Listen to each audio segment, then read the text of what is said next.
Yan. So, paano natin i-set up ang ating speaker protect sa ating mga amplifier.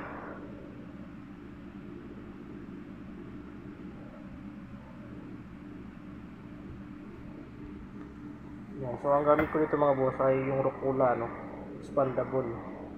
So, ito ay walang speaker protect, so lalagyan natin ng speaker protect na stereo. So, meron na yan nakaset up mga boss, may audio yan. For example, ito yung ating speaker.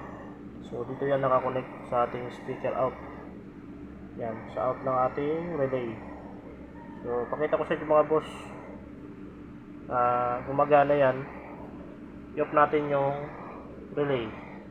Kung pansinin nyo yung ilaw, mawawala din yan kasabay nung pag-tick ng ating relay. So, ayan. Yun natin. Pag nag-click ang relay, sabay signal din ito. Kasi meron tayong audio out.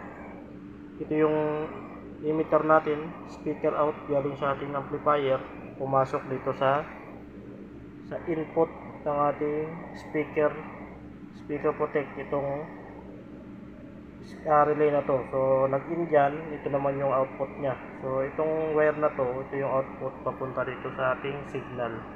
So example na ito mga boss, na ito yung speaker natin So para malaman ninyo na may signal na pumapasok dito.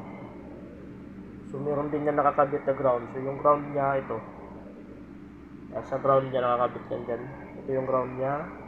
So nakakonect yan dito yung ground.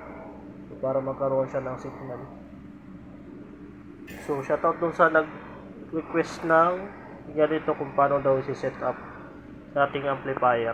So andito na bossing yung tinatanong mo sa akin. So sa amplifier tayo. So ito yung speaker output ng ating Rocula driver na walang protect. So ito yung kulay blue na to. Ito yung galing dito sa coil, sa ating shovel coil. Lalabas siya dito. So pumasok sa ating relay, input relay, input ng ating speaker protect. So mag-out yan dito. Yung relay na to, out siya dito. So ganoon din sa kabila. Kung stereo, dalawang ganitong gagamitin mo. Dito naman siya mag-in yung kabilang channel mo. So ito naman yung output niya papunta doon sa speaker.